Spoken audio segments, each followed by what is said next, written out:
Hey, this is Leo for Actualized.org. And in this episode, I'm going to be talking about the concept called homeostasis, which is the reason why you keep backsliding in your life.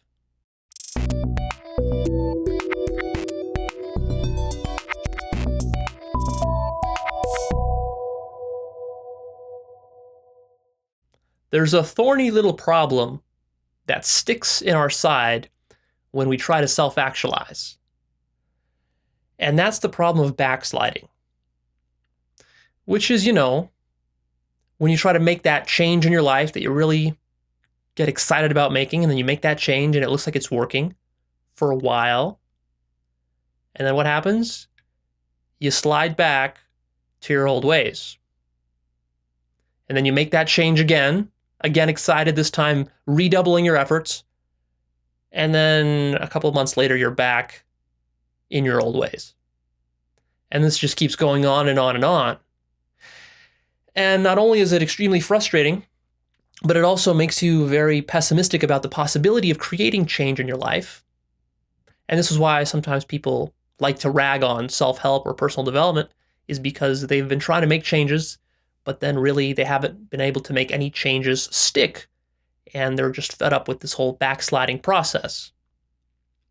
So it's a very real problem. It's a very big problem, and you're going to encounter a lot of backsliding on your way towards getting somewhere far and high with your self-actualization work.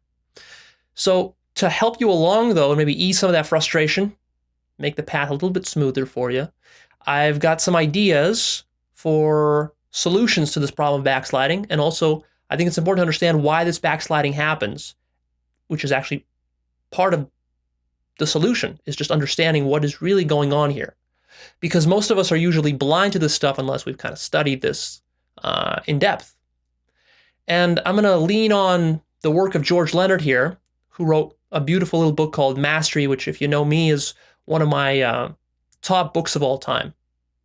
Little book, but you could read it a dozen times and not suck out all the wisdom that's in it. It's brilliant for advice for how to put your life together, basically. It's like a philosophy of putting your life together. But, he has the main concept of mastery, and then he has a lot of little concepts, kind of sub-concepts, I call them, in that book. And one of them is homeostasis. He has a really great discussion about homeostasis, and he offers some solutions. I'm going to present some of his solutions here, along with some of my additions to what he said. So, homeostasis, what is this? This is a word. This is used in the field of cybernetics and also in biology. Cybernetics is a very interesting field, and it's the field of studying how systems work. Systems, it turns out, are very interesting things. And, we have biological systems, we have mechanical systems, all sorts of kind of systems. These days, we build a lot of complex systems. But one of the interesting aspects of a system is that a system is a collection of items that are interlinked together into a complex web of feedback loops. And when you have something like that, which creates some sort of cohesive whole, like a individual human cell or a human body or a tree or a computer system or whatever, then what you get is that this system has a center of gravity to it, you might say. And this center of gravity is its homeostasis. This is the place that it likes to gravitate towards and stay at, because this is the safest place for it to be, and because here there's been a track record of proven safety. One of the biggest challenges that systems face in our reality is that they're not really natural to come about and to exist, and there's a lot of elements that run against the system, a lot of threats to the system's survival, you might say. So the system has to get very good, if it comes into existence at all, of maintaining itself in a place where it can keep surviving and reproducing. And so that's where homeostasis comes in. Specifically in your own body, there's a lot of homeostatic processes that are going on all the time. You're not even aware of them. So your blood pressure is being regulated Too low, it's a problem. Too high, it's a problem. Has to be somewhere in the middle. There's a perfect kind of Goldilocks zone there. Likewise with your body temperature. Too low, it's a problem. Too high, it's a problem. In the middle somewhere, Goldilocks zone, it's just right. And so on it goes with a lot of other systems that you probably haven't even been aware of or read of or heard of or even thought of, or maybe that science has even discovered yet. But the body has thousands of these going on at the same time. It's very, very complex. It's really fascinating just how much balance the body has to maintain. It's almost like you're walking on a high wire in the circus, right?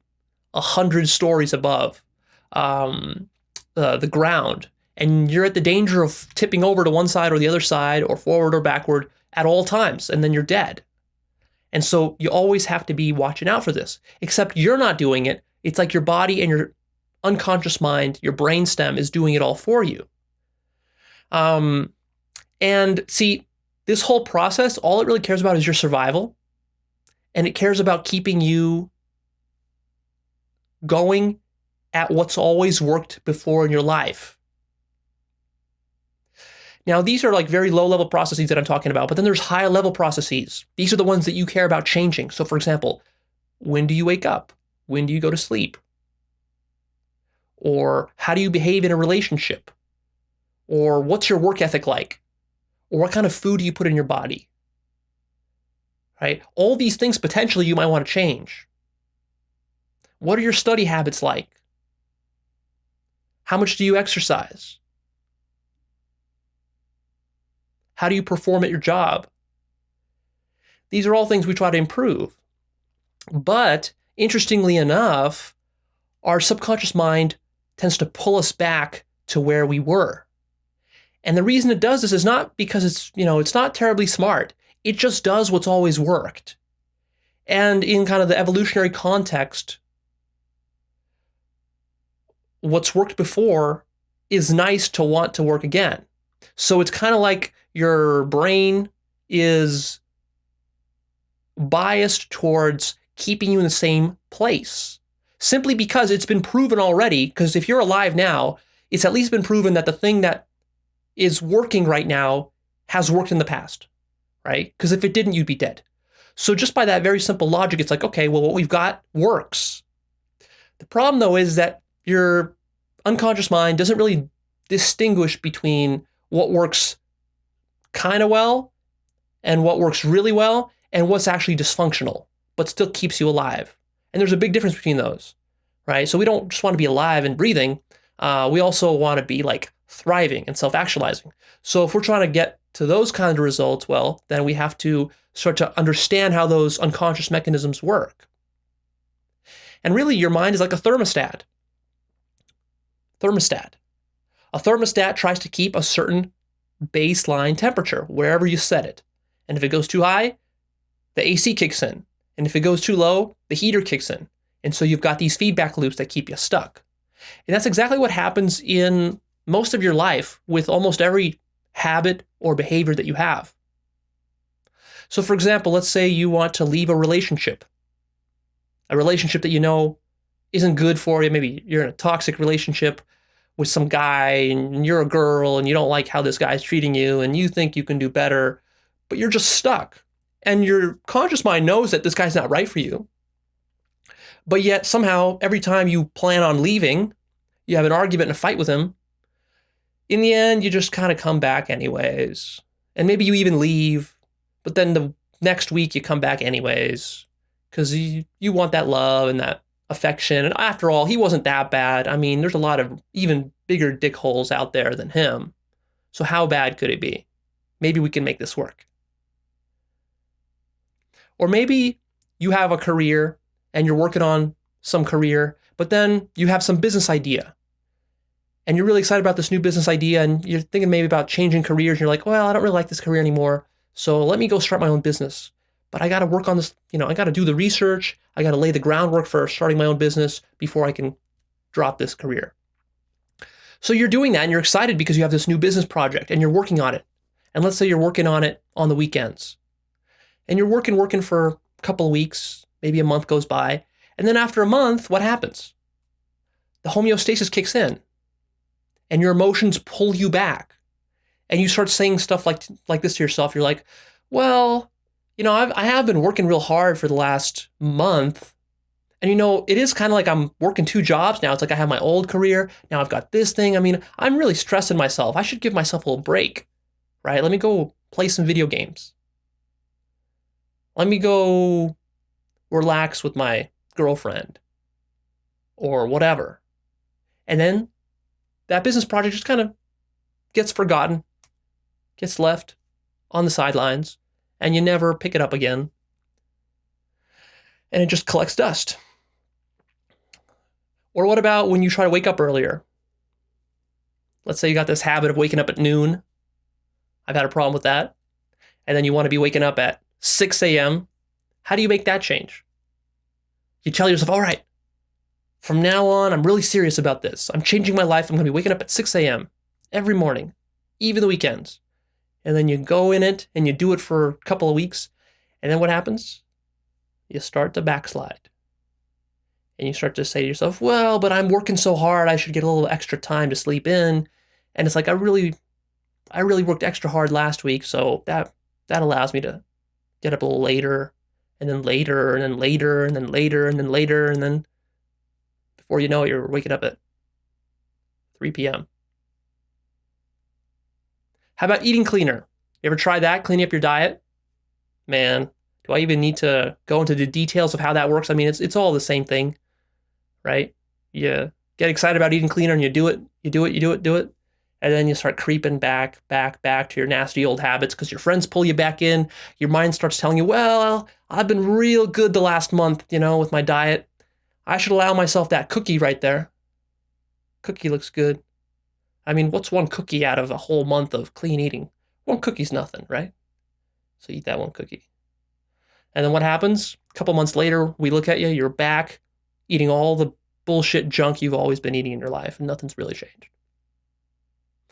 So you see where all these examples are going, right? And I mean, you can fill in the details. You've got hundreds of these examples in your own life, whatever you try to change, whatever you do personal development. But what's going on here basically is that your emotions keep pulling you back to the center. That's kind of what they're designed to do, is they're designed to keep you stable. But stable isn't necessarily always in your favor. A lot of times it is. And it's a really amazing and beneficial mechanism. But then it can also bite us in the ass. Because these emotions, they sabotage us. And also, not just emotions, but thoughts. We have thoughts that sabotage us too. And this creates problems. And this is interestingly why you will never find a real magic pill for creating a fulfilling, rewarding life. Never. Not unless we rewire the neurons in your brain, like surgically rewire them. Because you have to exert emotional labor to make change happen in your life. That's the bottom line of it. You have to exert that emotional labor. Emotional labor happens when you resist the homeostasis. So homeostasis pulls you back to center. You have to now exert willpower to move off center and reset the center point, which is possible to do. You can reset the center point. I mean, big change is possible. It's not like you can't clean up your diet. I mean, come on. You definitely can. And it's not like you can't be waking up early in the morning. Sure you can. You've probably done it in your life. Or any of the other stuff. You can do it. It's just that it takes a little extra work and it takes a little extra craftiness than most people apply to the problem. So we're going to get into some solutions here. But before we do, just a final reminder, also notice that not only does this apply to the individual you who is obeying homeostasis, but also there's homeostasis in groups. Within your family, there's homeostasis. There's a center of gravity there. Within your social circle of friends, there's a homeostasis there, center of gravity. Same thing with your colleagues at work, with your corporation as a whole, with maybe your church group or your spiritual group, and even with your local community, your entire city that you live in. There's a homeostasis point. And even with your country that you live in, there's a homeostasis point there within the political climate. and all that. And organizations, if you talk about government organizations or nonprofit organizations, they all have their own homeostasis points. So it's very important to start to recognize that this problem, it doesn't just apply to you, but it applies to a lot of different systems out there in the world that we might want to probably change at some point to improve them so that our world functions better. So it's good to learn about this, right? There's a lot of ramifications from knowing how to deal with homeostasis. But here's some solutions. I'm going to give you a list. And most of these are from George Leonard, also with a couple of twists that I put on them. So basically here, the first one is be aware that homeostasis exists. And be aware that it's both a positive system and a negative system. Really, it's a lot to your benefit that there is homeostasis because it keeps you alive. So just appreciate that. And when you go into new situations that you try to change, understand that homeostasis will be kicking in. It's like a law. It's like gravity. It's going to kick in. So the question is then, how do you navigate around that force, which is there? Just awareness of homeostasis already will increase your odds of successfully changing and shifting your center of gravity substantially. Because most people, when they try to lose weight or they try to start a business or whatever, they're not even thinking about homeostasis. They're completely oblivious. And because of that, they have a very high failure rate. They're not even able to ship their first product or do their first, milestone, meet their first milestone, because the homeostasis already has them by the balls. So the next point is set very proper expectations for yourself. Realistic, pragmatic expectations. I'm real big on this because I've discovered in my own life when I didn't set pragmatic expectations for how my business was going to go or how some creative project was going to go or whatever change I was trying to make, then that change would never happen. I would be so far off the mark. And it seems like a very simple thing, an expectation. An expectation is like this very nebulous thought in your mind. It's not even something tangible. And yet it has a very big impact on whether you're going to succeed or not in making this change. So how do you set a proper expectation? Well, remember, always remind yourself that the mind will resist when you try to make a change. The body will also resist when you try to make a change. And people around you will resist when you try to make a change. Especially if we're talking about an organizational change that you're trying to make. But even if you're just making a personal change, it's very weird how that works. Sometimes people leave me comments and saying stuff like, Leo, I'm learning all this stuff and I'm trying to share it with my family and they're telling me to stop meditating because it's stupid and to stop doing this personal development stuff because it's a scam and all this nonsense. And they don't care about this the way that I do. I know it's good information, but they don't care. Right, because they're in homeostasis and they don't even know that they're in homeostasis. So that's why. Right, you have to expect that. Expect that your mind will resist by coming up with all sorts of crazy thoughts and stories and millions of rationalizations and excuses for why you should go back to where you were. So the mind will play tricks on you. And very interestingly, the body will even play tricks on you. How does it do that? Well, you get psychosomatic stuff, what's called psychosomatic. That means that it's almost like a hallucination. You kind of make it up, but then your body actually starts to feel it. So like maybe you start going to the gym, right? Let's say you start a new gym routine and you start going, you're very excited and going great for a couple of weeks. And then 2 weeks into it, all of a sudden it feels like you're catching a cold. And you're like, oh man, I just started. Now I have to stop for a week to get rid of this cold. But really, it's not like a real proper cold. It's like a bullshit cold. It's some psychosomatic little sniffle you got, or a little sore throat, or some bullshit like that, which your mind is actually kind of creating. Very freaky that your mind can do this. That your mind is creating these physical-like symptoms that seem real to get you doubting yourself and falling back into your comfort zone. It's amazing how deceptive and tricky your mind and your body as a combination are. And then when the people in your environment come into play and pin you down into your center of gravity within that social circle, man, it's like you're destined to stay in the same place. No wonder it's hard to make change. No wonder you've not gotten results from self-help. So what do we do about this? Well, one of the things that George Leonard suggests, I think is great advice, is be prepared for serious negotiation, as he says. Be prepared for serious negotiation. What does this mean? Well, this means that you can't just bull your way through the problem. Sometimes we try to do that. It's like, okay, I'm going to the gym no matter what, every single day for an hour. I'm going to go and I'm going to do it for the next 6 months. And you're kind of approaching it that way. But then what starts to happen, like I said, is that, 2 weeks in, you start feeling that cold and you start second guessing yourself and doubting yourself. You start feeling tired and your body feels achy and it's like, oh man. And, you don't know how this is going to fit with the rest of your schedule and your life. Like now you can't go to work on time and all this stuff. So everything starts going to hell. And at this point, if you're not able to negotiate with yourself, then what happens is that you're going to break down and quit and fall back into your center of gravity. Negotiation means that you know when to ease off the gas pedal a bit so that your body doesn't just violently overreact or your mind doesn't just violently overreact. And then you also know how to press on the gas pedal when you know that there's a little bit more room to grow and you can push yourself a little bit more. So it's kind of knowing when to push yourself and when not to and being smart about it.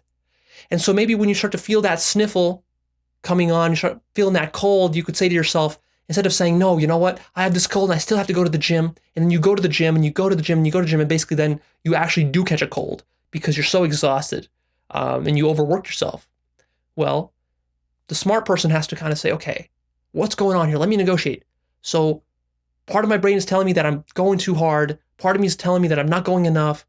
Let me find that sweet spot in between. So maybe tomorrow I'll go, but then I'll take the weekend off so that I can recuperate and not get sick for real.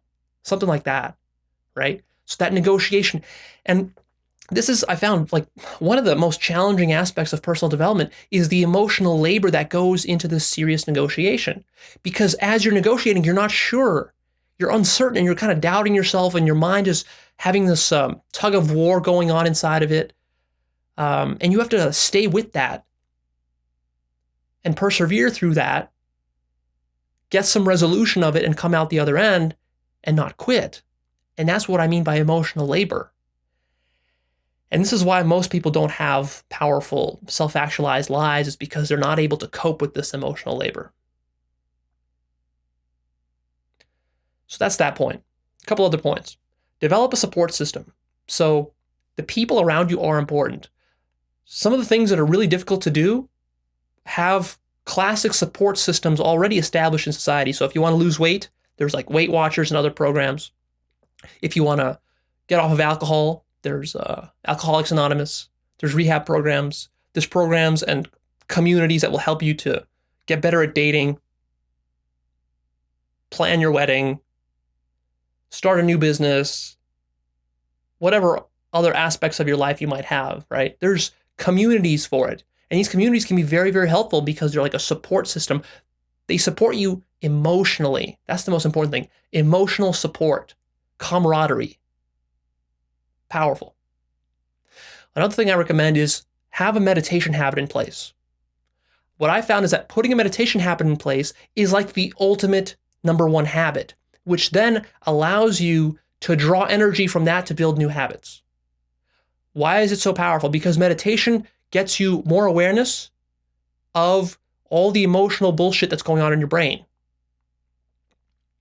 So basically, you're able to see and be more aware of the homeostasis as it's happening, and you're able to see and negotiate better because you're more aware of the backlash that your mind creates. I recommend you meditate daily.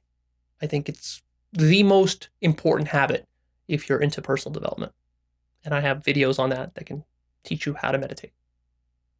I think also another very important habit is the visualization habit. I have a video on visualization that will teach you how to set up a habit there and how to do visualization properly. But basically, you want to do a little bit of visualization on a daily basis, like 5, 10, 20 minutes of visualization towards your goals.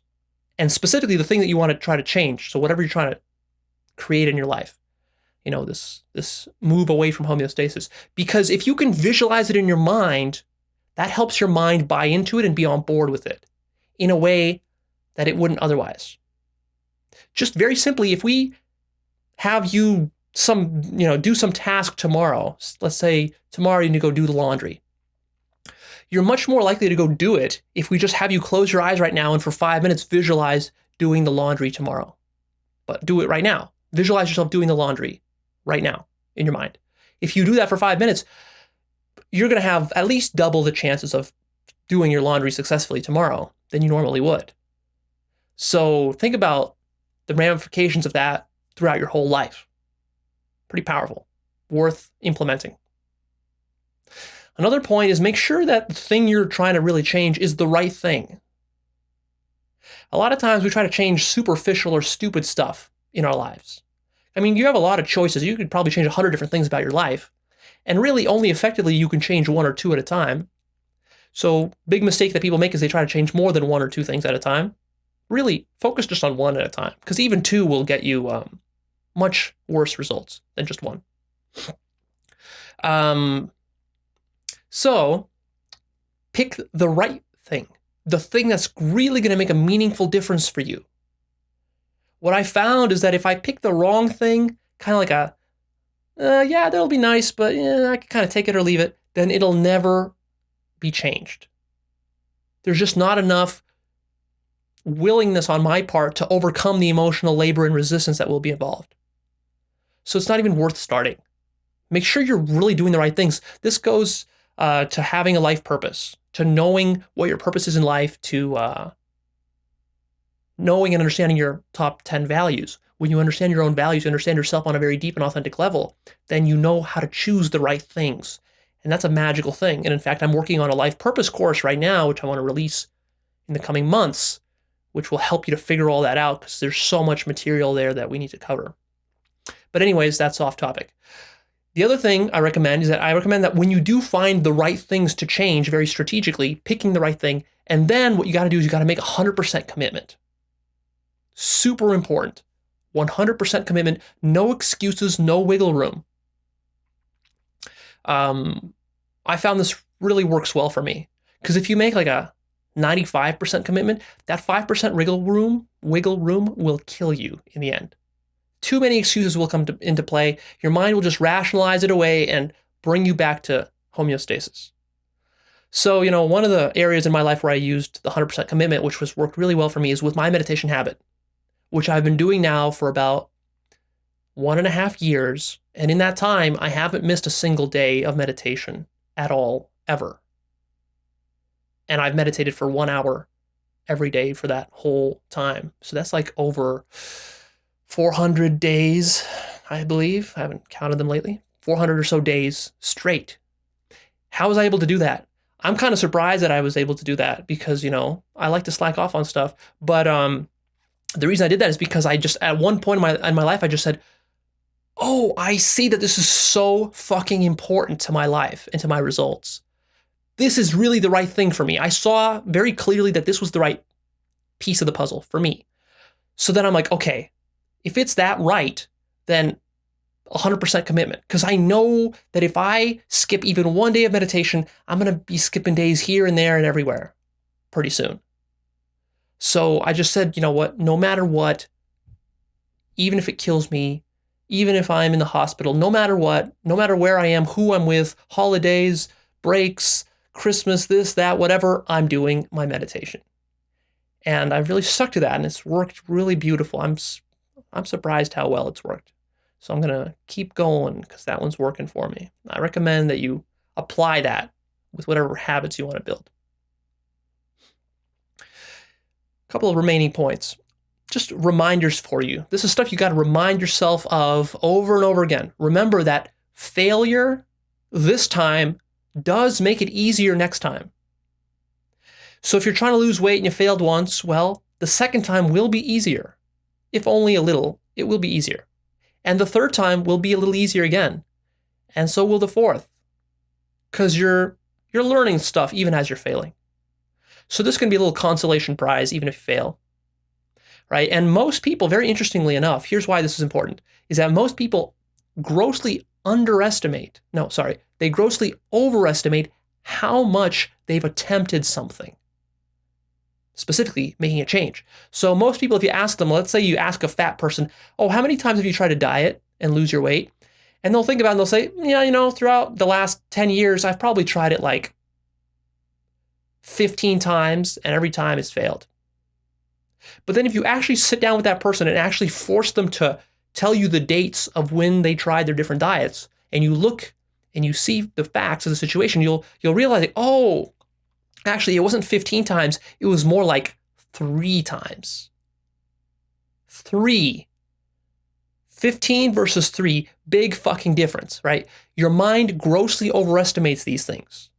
You try it 3 times and it's like, oh, yeah, it's like I've seen it 15 times. Kind of like with movies. Sometimes you have that effect with movies. Have you noticed that? It's like, how many times have you seen Star Wars? And you might say, oh, yeah, I've seen it 20 times. In reality, though, if you think about it, like, how many times have I seen Star Wars? Single digits, really. Single digits. Even though I like to think of myself as like, I've seen it so many times, I know it front to back. No, you've only seen it a handful of times at most, unless you're like some real fucking nerd. So your mind tends to do that, right? So why is this important? Well, because your mind tends to make the obstacle bigger than it is. It's like, well, I've tried 15 fucking times to lose this weight and it's never worked, so it's never going to work. But really, you've only tried it 3 times, right? How about a little more effort? If you tried it 15 times for real, I bet you'd figure out how to make it work. And also, the last reminder I want to give you is don't discount how powerful just one change can be. Just one change.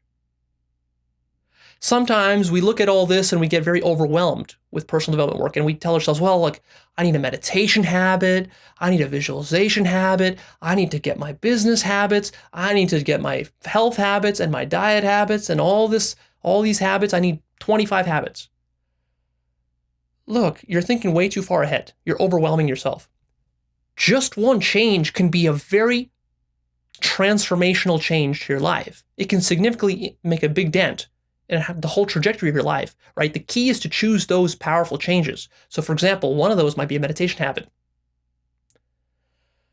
If you could just see into the future, 10 or 20 years from now, what even 20 minutes of meditation a day could snowball into, you would be baffled. It would awe-strike you at what's possible with 20 minutes of meditation for 20 years straight. Your life would just completely revolutionize. The problem is, though, that me telling you this doesn't actually get you to believe it. It's like you have a little inkling of an idea, but you don't really understand what I'm talking about. And so because of this, you don't give proper weight and value to putting this one little change into your life. If you saw what this meditation habit could do for you 20 years down the road, you would be doing meditation religiously like your life depended on it every single morning. But you don't, do you? Probably not. Why? Well, because you discount the power of just one little change. So it really takes vision on your part. You have to be a visionary of your own life. You have to see how the little changes can snowball into massive, qualitative explosions of change in the future. So remind yourself of that. So when you're feeling overwhelmed, just tell yourself, okay, what's the one thing I got to put into place right now that's really going to make a huge difference 20 years from now if I just do it every single day? Find the answer to that question. It's usually pretty simple. It's not rocket science. And then you give it the value that it deserves. And you say, shit, this is really fucking important. I better do this. 100% commitment. This is really important. And that will help you a lot. So take all that to heart, incorporate all those ideas, and go make some big changes in your life. Don't succumb to the gravity of homeostasis. All right, that's it. I'm signing off. Post me your comments down below. Click the like button, please. Share this video with a friend, and come sign up to the newsletter at Actualized.org. Right here, it's a free newsletter. I release new videos every week on how to develop the proper mindsets to live to your fullest potential in life. How do you actualize yourself? How do you get to the highest levels of human fulfillment and consciousness that are possible? And they are possible for you. It's just that there's a lot of different counterintuitive things that you've never thought about in your entire life that are preventing you, keeping you stuck. So what I'm interested in is helping you to get unstuck and starting to really taste the sweet taste of getting to those higher levels of human evolution. It's amazing what your life can feel like. It feels to me like, man, most of the people alive today are going to die and never even reach 10% of their full potential. And it's like they're missing the best parts of life. They're leaving those off the table and they're dying without ever having savored them, which is something we want to correct. So sign up for that right now, and I'll see you soon.